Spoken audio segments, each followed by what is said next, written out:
My name is Kendra Bliss, and at 30, I thought I knew my family. But I never imagined my own brother could do this to me right in the middle of the villa lobby at the homestead in Hot Springs, Virginia. His hands gripped my collar, and before I could react, he threw me toward the reception desk. My shoulder slammed into the edge, pain shooting through me as I stumbled to my knees. Gasps echoed from the crowd. Tourists raised their phones, capturing every second of my humiliation. I looked up, heart pounding, expecting someone to help. Instead, my parents rushed in, their faces cold. "Don't make a scene," they snapped. "Your brother's under enough stress." I was the one on the floor, my dignity shattered in front of strangers. Their words cut deeper than the fall. It wasn't just this moment, it was years of being pushed aside, my efforts ignored while they propped him up. My hands shook, not from fear but from a fire igniting inside. 5 minutes later, everything changed. I stood up, brushed off my jacket, and knew this wasn't over. Something had to give, and it wouldn't be me this time. I'm not here to spill the whole story yet, just enough to make you wonder how far you'd go when your family crosses a line. Have you ever been betrayed by the people closest to you? Drop your story in the comments. I want to hear how you face that kind of unfairness. Stick around, because what happened next flipped everything upside down. It all started 2 months ago at a family dinner at my parents' house. The table was set with Mom's usual roast chicken, and the air buzzed with chatter about summer plans. I sat quietly, picking at my plate, while my brother took center stage. He stood up, glass in hand, and announced he was gifting the family a luxury getaway to the homestead in Hot Springs. My parents clapped, their faces glowing with pride. "That's my boy," Dad said, patting his shoulder. Mom beamed, saying how thoughtful he was. I bit my tongue, knowing I'd spent weeks planning that trip, booking every detail. Not a single glance came my way. This wasn't new. Growing up in our Virginia home, my brother always got the spotlight. He could do no wrong, even when he did nothing at all. At 16, he crashed Dad's car, but they blamed me for distracting him. At 20, he dropped out of college, yet Mom called him too smart for school. Meanwhile, I worked nights to pay for my graphic design degree, only to hear I was lucky to graduate. His failures were excused. My successes were invisible. It was like I existed to prop him up. His temper didn't help. He'd snap over small things: spilled coffee, a missed call. Once, during an argument about whose turn it was to mow the lawn, he shoved me against the garage door. It wasn't hard, but it stung. Dad saw and said, "Don't provoke him." Mom just sighed, telling me to let it go. They always had a reason to shield him. His anger was stress. My frustration was drama. I learned to keep quiet to avoid the fallout. But the dinner was different. His bold claim about the trip wasn't just a lie, it was theft. I'd spent hours researching villas, calling the resort, setting up spa days and golf outings. The cost wasn't small, but I wanted one perfect weekend where we could all relax. I thought maybe, just maybe, they'd see me. Instead, he swooped in, took the credit, and they ate it up. I stared at my plate, my chest tight, wondering why I bothered. When I looked up, he was smirking, like he knew I wouldn't call him out. I didn't. Not then. The weeks after were worse. He started acting like the trip was his kingdom. He'd call me, barking orders about what to pack or how to behave at the resort. "Don't mess this up," he'd say, as if I hadn't orchestrated every piece. I tried to brush it off, telling myself it was just talk. But his tone grew sharper, his patience thinner. He'd lost another job, a sales gig that lasted 3 months, and the stress was piling on. Mom whispered to me that he was going through a lot, as if I wasn't. Dad kept saying he'd bounce back like always. I was tired of hearing it. The breaking point came a week before the trip. We were at my parents' house again, finalizing plans. I suggested adding a dinner reservation at the resort's steakhouse. He exploded, slamming his hand on the table. "Why do you always have to ruin everything?" he shouted. I hadn't done anything, just offered an idea. But he spun it like I was sabotaging his grand gesture. Dad jumped in, telling me to stop arguing. Mom gave me that look, the one that said, "Just be quiet." I felt like I was shrinking, my voice swallowed by their need to protect him. That night, I lay awake replaying every time they'd chosen him over me. The excuses, the dismissals, the way they'd twist my words to make him the hero. It wasn't just about the trip anymore. It was about years of being pushed down, made to feel like I didn't matter. I thought about the homestead, how I'd poured my heart into it only for him to claim it. I thought about his temper, how it always landed on me. And I thought about my parents, how they'd built a world where he could do anything and I was expected to take it. I didn't know what I'd do yet. But something inside me was shifting. I wasn't going to let this slide, not this time. The trip was supposed to be a fresh start, a chance to feel like a family. Instead, it was about to expose everything they'd ignored for too long. The day we arrived at the homestead, everything exploded. I'd barely stepped into the villa lobby, my suitcase still in hand, when my brother's face twisted with rage. Without warning, he lunged forward, grabbed my collar, and flung me toward the reception desk. My shoulder slammed into the polished wooden edge, sending a sharp jolt through my body. I stumbled, catching myself before I hit the floor, my breath ragged. The lobby buzzed with gasps. Tourists dressed in resort polos and sundresses froze mid-step, their phones already up recording the chaos. A woman whispered to her friend, their eyes wide. I felt their stares like needles. I looked up, expecting someone to step in. Instead, my parents rushed over, their expressions hard. Dad planted himself between me and a security guard who'd started jogging from the corner. "It's just a family matter," he barked, waving the guard off. Mom nodded, her lips tight, as if this was routine. The guard hesitated, then backed away, his radio crackling. I was still crouched by the desk, my hands shaking, when Mom turned to me. "Get up and apologize," she said, her voice low but sharp. "You're stressing him out." Apologize? I'd done nothing but walk into the lobby. My brother stood there, chest heaving, pointing at me. "You always have to ruin everything," he shouted, his voice bouncing off the high ceilings. Ruin what? I'd been checking my phone, waiting for our room keys, not even speaking. But his accusation landed like a script they all followed. Dad crossed his arms, nodding like I'd committed a crime. Mom's eyes darted between us, urging me to comply. The crowd kept filming, their murmurs growing louder, but my family didn't care about the spectacle. They only cared about protecting him. I pushed myself to my feet, my shoulder throbbing, and faced them. The weight of their words pressed down heavier than the fall. This wasn't just about today. It was every time they'd blamed me to save him. Every argument where I was the problem, every achievement they ignored to praise his empty promises.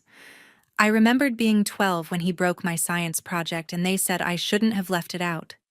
At 18 when he borrowed my savings and they called it a loan he'd repay. He never did. They'd built a world where he was the victim and I was the villain. Standing there with phones still pointed at me, I felt the humiliation burn. But something else sparked too, a clarity I hadn't let myself face. This was their pattern he lashed out, they covered for him, and I was expected to swallow it. I'd spent years tiptoeing around his temper, shrinking to keep the peace. I'd let them rewrite my story to fit their narrative. But as I looked at their faces, Dad's scowl, Mom's impatience, his clenched fists, I saw it for what it was. Control. They weren't just siding with him. They were erasing me. I didn't say a word. I couldn't not, with the crowd watching, not with my heart pounding so loud it drowned out their voices. But I felt a shift inside, like a door slamming shut. I wasn't going to apologize. I wasn't going to let them twist this into my fault. My brother's shout still echoed in my ears, but it didn't scare me anymore. It fueled me. I straightened my jacket, ignoring Mom's glare, and walked out of the lobby. My steps were steady, even if my hands weren't. I didn't know what I'd do next, but I knew I was done letting them define me. I left the villa lobby, hurrying to the cafe to meet Carrie. My shoulders still ached from the desk, but my mind was racing faster than my feet. The Homestead's cafe was tucked in a quiet corner of the resort, its glass walls letting in soft light. I spotted Carrie Frost, my best friend since college, at a table near the window. She'd always been my anchor through family storms, the one who listened when I couldn't take it anymore. Her dark hair was pulled back, and she waved me over, her smile fading as she saw my face. I slid into the chair, my hands still trembling. "He threw me," I said, my voice low. "Right in front of everyone, into the reception desk." Carrie's eyes widened, her coffee cup pausing midair. I told her how my brother grabbed my collar, how I'd crashed into the wood, how the crowd filmed it all. I didn't stop there.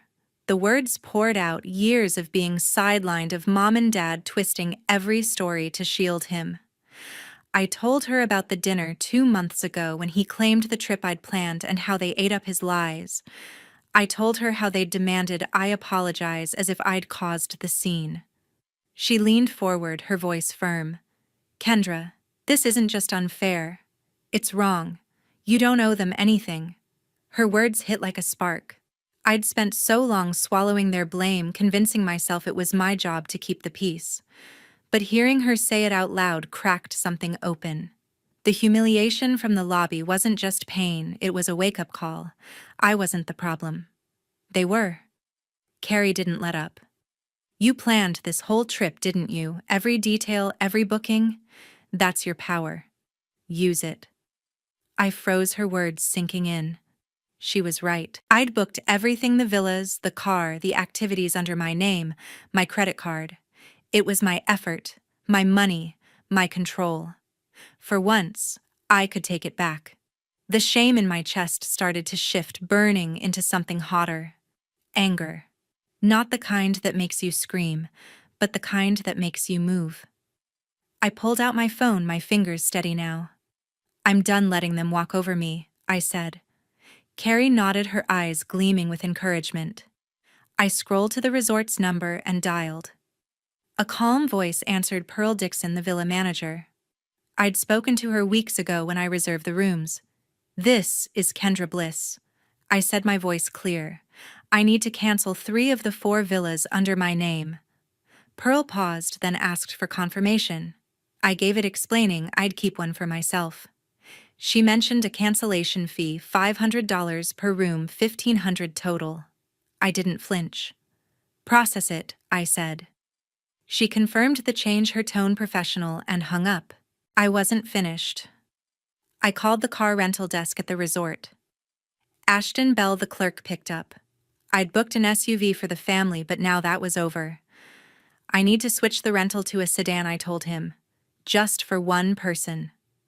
Ashton asked for my details and I verified everything. The SUV was swapped for a smaller car, no questions asked.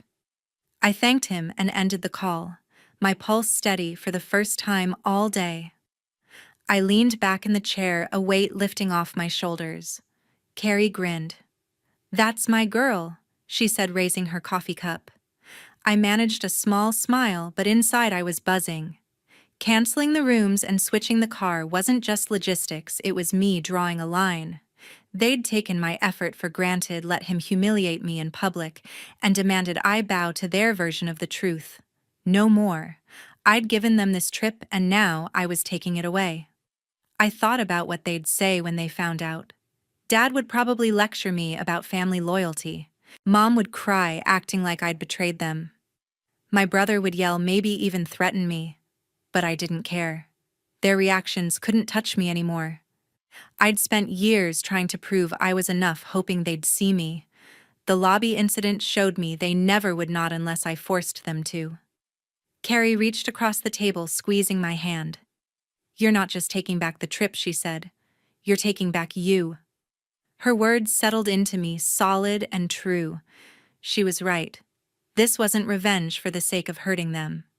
It was about reclaiming what was mine, my voice, my worth, my life. I'd let them define me for too long, but that ended today. I stood up, my coffee untouched. "I need to face them," I said. Carrie nodded, her expression fierce. "Go show them who you are," she said. I walked out of the cafe, my steps lighter than when I'd come in. The anger was still there, but it wasn't heavy anymore. It was fuel. I was ready to walk back into that lobby, look them in the eyes, and let them see I wasn't the one who'd break. An hour later, I returned to the villa lobby ready to face them. The homestead's grand entrance felt smaller now, the polished floors reflecting my steady steps. My brother, dad, and mom were near the reception desk, their voices low but tense. They hadn't noticed me yet, but the air was thick with their frustration, probably over the room keys or some other detail they'd blame me for. I didn't hesitate.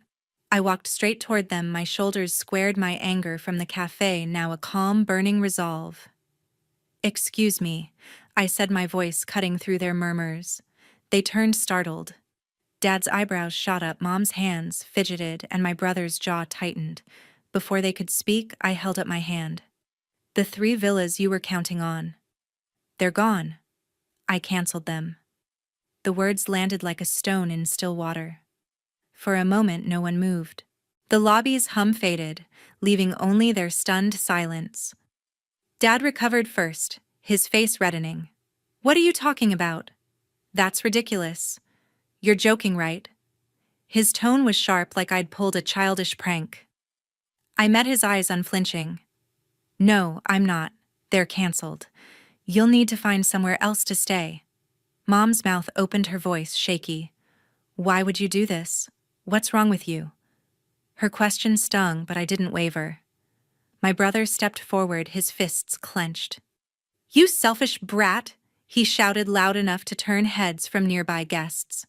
"You're trying to ruin everything." I let his words hang, watching their faces. Dad's anger, Mom's confusion, his rage. They thought they could yell me into submission like always. But I was done shrinking. I took a breath, my voice steady. "Ruin everything. Let's talk about that. This entire trip, the villas, the car, the spa, the golf, it wasn't your gift. It was mine. I paid for it. $10,000. Every cent." I paused, letting the number sink in. Their expressions shifted, eyes widening, mouths slack. For the first time, they had nothing to say. Dad tried to rally, his voice gruff. "That's not the point. We're a family. You don't just pull something like this without talking to us." He gestured to Mom, who nodded, her eyes glistening. "It's not about the money," she said, her voice breaking.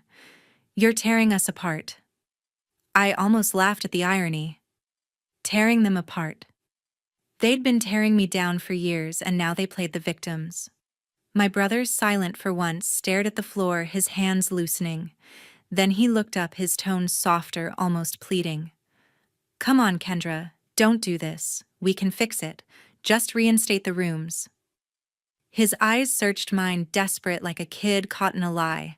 I'd never seen him like this, small, stripped of his usual bravado. Part of me wanted to feel sorry for him, but I pushed it down. Pity was how they'd kept me in line, how they'd made me carry their weight. Not anymore. I shook my head, my voice calm but firm. "You don't get it. This isn't about fixing things. It's about facing the truth. You took my work, my money, and my dignity, and you thought I'd keep quiet. You thought you could shove me into a desk and I'd apologize. You're wrong." I looked at each of them, Dad's scowl, Mom's tears, his hunched shoulders. "I gave you this trip to feel like a family. Instead, you showed me who you really are?" Mom reached out, her hand trembling. "Please, honey, we didn't mean it like that." Her voice cracked, but I stepped back out of reach. "You did," I said, "and I'm done pretending it's okay." Dad opened his mouth, but no words came. My brother muttered something under his breath, his face flushed. The lobby felt alive again with whispers from guests and the soft clink of keys at the desk. But to me, it was just noise. I'd said what I needed to. I turned to leave, my heart steady. "You'll figure out where to go," I said over my shoulder. "But it won't be here." I walked toward the exit, their silence following me. No one called out, no one chased me. For the first time, they had no power over me. I pushed through the glass doors, the warm Virginia air hitting my face. I'd laid bare their lies, their control, their betrayal. And I'd walked away, not as their scapegoat, but as someone they'd never truly seen. The next day, my phone kept buzzing with calls from my parents. I let it vibrate on the villa's bedside table, the screen lighting up with Dad's number, then Mom's. I didn't pick up. I was sitting on the balcony, sipping coffee, the rolling hills of hot springs stretching out below. After yesterday's confrontation in the lobby, I'd slept better than I had in months. Their calls didn't shake me. I knew they'd felt the weight of my words, and now they were facing the fallout.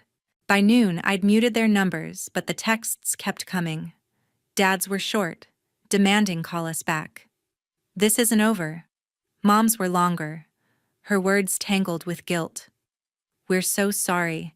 Please talk to us. I swiped them away, my focus elsewhere. I wasn't ready to hear their apologies, not when they'd spent years ignoring mine. My friends, though, were blowing up my inbox with updates. One sent a screenshot of a TikTok video, the caption reading, "Family drama gone wild at the homestead." I froze. It was the moment my brother had thrown me into the reception desk, caught in grainy footage from a stranger's phone. I didn't know who'd posted it, but it had thousands of views, comments piling up with shocked emojis and questions about that guy. I didn't watch the whole thing. Seeing it once in real life was enough. But my friends filled me in. The video was spreading fast, shared across group chats and local pages. My brother's name wasn't tagged, but people who knew him recognized his face. A friend from my old job texted, "Chad's getting roasted by his buddies. They're calling him desk guy now." Another said his former co-workers were joking about it in a Slack channel. I could picture him red-faced scrolling through the comments, his ego crumbling. For once, he couldn't hide behind Mom and Dad's excuses. They were struggling too, my friend said. After I'd canceled the villas, they'd tried to book new rooms at the homestead. The resort was fully reserved, and even if it wasn't a last-minute stay, would have cost $15,000, money they didn't have. Dad had retired 2 years ago, living off a modest pension. Mom's part-time job at a local clinic barely covered their bills. And my brother, jobless again after his latest sales gig fell through, was no help. They'd ended up at a budget motel 10 miles away, a 2-star place with flickering neon signs and stained carpets.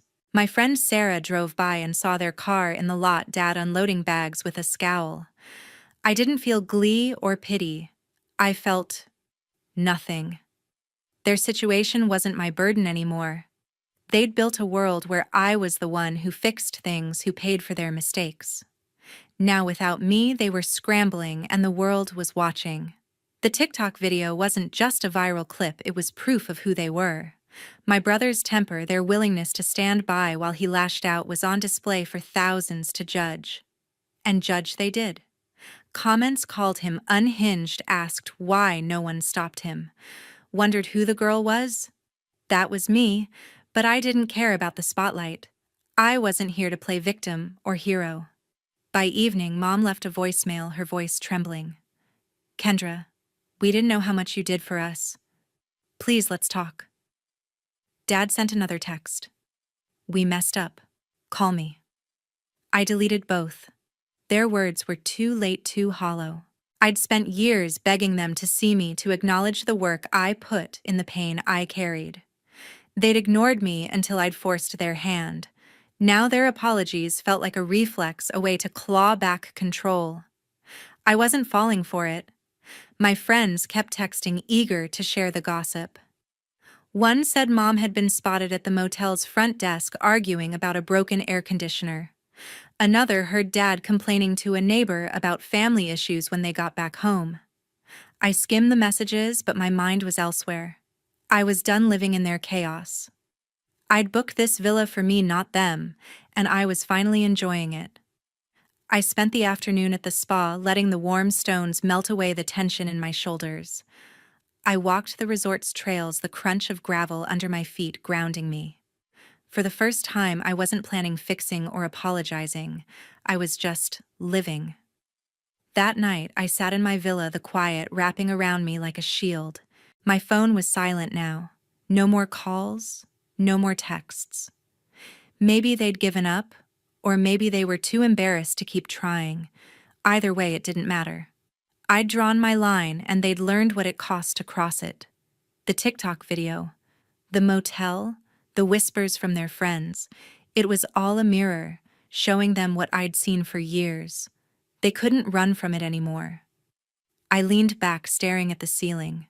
I didn't need their apologies or their shame to feel whole. I'd taken back my power not just from them, but from the part of me that thought I needed their approval. They were facing their consequences, but I was building something new, starting with me. I settled into my new villa, starting a vacation all my own. The homestead's sleek suite was a haven, crisp linens, a wide window framing the Allegheny Mountains' misty peaks. I left the chaos of my family behind, and for the first time I felt the space to breathe. The morning sun warmed my skin as I stepped onto the balcony, a cup of tea in hand. I wasn't running from them anymore. I was choosing me. My first stop was the spa, a tranquil oasis of cedar and stone. I sank into a hot stone massage, the tension in my shoulders melting under the therapist's skilled hands. As I lay there, the silence was a gift. No shouting, no demands, just the soft hum of calming music. Afterward, I wandered to a lookout point, the Alleghenies stretching before me in rolling waves of green and gold. I stood there for an hour, letting the wind carry away the last traces of my anger. This was what I'd wanted when I planned the trip, a moment of peace, not for them, but for me. Back in the villa, my phone pinged with a new message. It was from my brother, and the words made my stomach twist. "You'll hear from my lawyer. You can't just cancel our rooms and get away with it." I stared at the screen, his threat hanging like a dark cloud. For a moment, doubt crept in. Could he actually sue me? I'd paid for everything, but his audacity was no surprise. He'd always lashed out when cornered, and the viral TikTok video from the lobby incident must have pushed him over the edge. I didn't let the fear settle. I scrolled through my contacts and dialed Grayson Holt, a lawyer who'd worked with my graphic design firm on contract disputes. His voice was calm, professional, as I explained the situation, the villas I'd booked, the cancellations, my brother's text. "Does he have a case?" I asked, my fingers tapping the table. Grayson didn't hesitate. "No," he said. "The reservations were in your name, paid with your money. You had every right to cancel. His threat's empty, don't worry." I thanked him, a weight lifting off my chest. Grayson's certainty was a shield, and I wasn't about to let my brother's bluster ruin my day. I opened my phone again, found his message, and blocked his number. The act felt final, like closing a door I'd left cracked open too long. I didn't need his threats or his voice in my head. I was done carrying his chaos. The villa's quiet wrapped around me, and I smiled, feeling lighter than I had in years. My brother could rage all he wanted. He had no power over me anymore. That evening, I dressed in a simple black dress and headed to the resort's wine tasting event. The ballroom glowed with soft lights, tables lined with bottles of Virginia reds and whites. I mingled with other guests, couples on anniversary trips, friends celebrating milestones, solo travelers like me. A woman named Elise, with a warm laugh, pulled me into a conversation about local wineries. A retired professor shared stories of hiking the Alleghenies. No one asked about my family or the drama that had unfolded in the lobby. I was just Kendra, a woman enjoying a glass of Merlot, laughing at a stranger's joke. As I sipped my wine, I realized something new. I wasn't thinking about them. Not Dad's excuses, not Mom's tears, not my brother's temper. For the first time, their shadows didn't follow me. I wasn't bracing for their next move or wondering how to fix their mess. I was present, my mind clear, my heart unburdened. Elise clinked her glass against mine, and I grinned, the warmth of the moment sinking in. This was freedom, not just from them, but from the version of me who'd let them define her. Later, I walked back to my villa under a sky full of stars. The mountain air was cool, the resort's paths lit by soft lanterns. I thought about the trip I'd planned, how I'd poured so much into it for people who didn't see me. Now I was reclaiming it piece by piece. The spa, the mountains, the wine, they weren't just distractions. They were proof I could build something for myself, something they couldn't touch. I sat on my balcony the night quiet except for the distant chirp of crickets. My phone stayed silent, no more messages to dodge, no threats to unravel. I'd faced my brother's last attempt to control me and shut it down. I'd laughed with strangers not because I had to prove anything, but because I wanted to. This vacation wasn't the one I'd imagined months ago.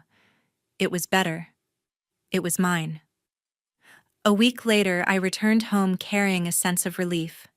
My apartment was a quiet sanctuary, the soft hum of the city outside, a stark contrast to the chaos of the homestead. I dropped my suitcase by the door, the weight of the trip, its drama, its revelations finally behind me. The villa's peace had been a gift, but this was where I'd rebuild free from the shadows of my family. I sat on my couch, my phone in hand, ready to close the final chapter. I opened my contacts and found Dad's number.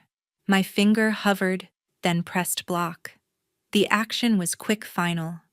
I did the same for Mom, then my brother. Their names vanished from my call history, their voices silenced for good. I'd given them years to change to see me, but they'd chosen their patterns over me. Cutting them off wasn't revenge, it was survival. I leaned back, my chest lighter, the silence of my apartment wrapping around me like a shield. My friends had kept me updated, their texts painting a clear picture of my family's unraveling. After the motel fiasco, they'd tried to salvage a vacation elsewhere, but their finances wouldn't allow it.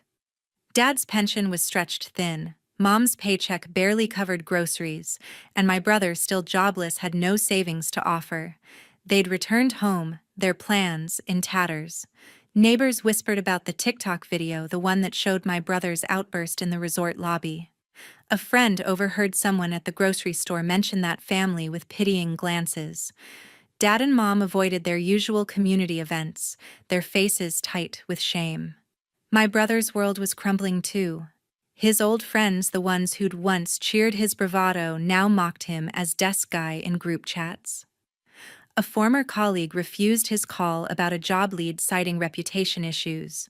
He'd built his identity on bluster and charm, but the video had stripped that away, leaving him exposed. I didn't feel joy at their struggles, but I didn't feel guilt either. They'd made their choices, and I'd made mine. My laptop chimed with a new email. It was from Mom, the subject line. Simple, can we meet? I opened it, my eyes scanning her words. She wrote about regret, about wanting to start over, her tone softer than I'd ever heard. For a moment, I remembered her face in the lobby, tear-streaked, pleading, but I'd heard her apologies before. Always too late, always tied to their need to control the narrative. I highlighted the email and clicked delete. The screen went blank, and I felt no regret. She'd had her chance, and I wasn't her lifeline anymore. I closed the laptop and stood walking to my window. The city lights blinked below, steady and indifferent. My apartment was small, but it was mine, every book on the shelf, every plant in the corner chosen by me. I'd spent years trying to fit into my family's warped version of love, bending myself to avoid their storms. But love doesn't demand you erase yourself. It doesn't ask you to carry someone else's lies. I'd learned that the hard way, and it was a lesson I'd never forget. The trip to the homestead was supposed to be a gift, a chance to feel like a family. Instead, it showed me who they were and who I could be without them. I'd paid for their luxury, taken their blame, and endured their chaos. But I'd also walked away. I'd canceled their rooms, faced their anger, and built a vacation for myself. I'd blocked their threats, ignored their pleas, and chosen silence over their noise. Each step had been a brick in the wall I'd built to protect my worth. The biggest lesson wasn't about them, it was about me.